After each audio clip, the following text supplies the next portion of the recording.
We have the iPad, people. I got a hands-on with the device 2 days before it launches. Plus, eBay rolls out a new fashion site and how the web is celebrating April Fools. It's Thursday, April 1st. I'm Natalie Del Conte and it's time to get loaded.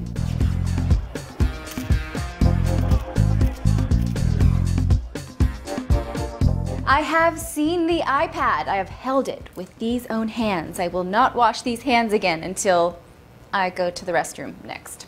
I got to show it off on the CBS Early Show today. Take a look.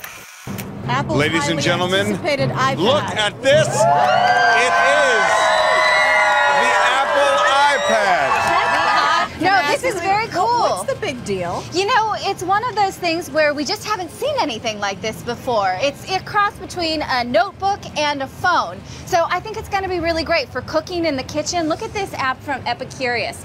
It's got recipes here. You can find something for Easter brunch. Keep it with you in the kitchen.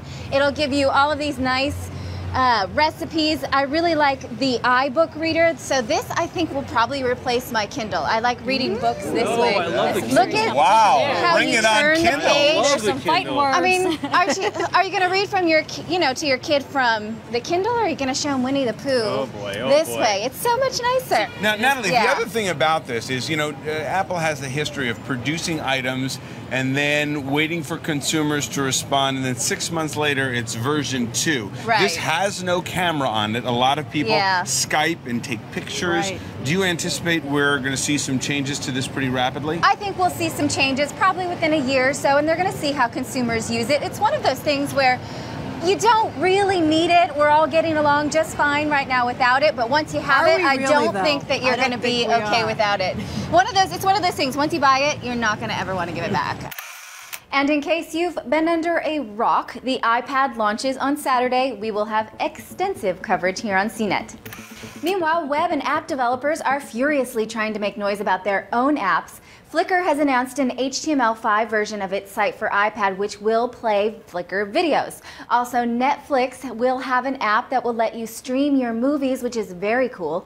We're expecting Hulu will probably do something similar in an app since you can't play flashed videos in the iPad's Safari browser. Apple reps told me this morning that there will be thousands of apps specifically designed for iPad when it launches on Saturday. eBay launched a high-end fashion site this week in addition to the new classified site. The fashion site is called Fashion Vault, and it features fancy designers selling their clothes at discounts for limited time. You can either obsessively check these discounts or follow the site's Twitter feed to find them, although I hesitate to call this kind of thing a discount, though. $300 for an otherwise $500 pair of shoes hardly qualifies as a bargain in my opinion. The Verizon Wireless App Store has finally launched. This is the store called VCast Apps. The only phone to have it is the BlackBerry Storm 2 for now, but other RIM BlackBerries will have it soon enough. This is slightly confusing because it will compete with RIM's own BlackBerry App World, but I guess 2 app stores is better than 0. YouTube is rolling out what they are calling one of the biggest redesigns in YouTube history. Some highlights are that you'll be able to see more videos on top of the player. There will also be a horizontal grid of all videos uploaded by the user in question, and you won't have to reload the pages to browse through videos while online because of the site's new Ajax design. We may also see more emphasis on channels and subscriptions.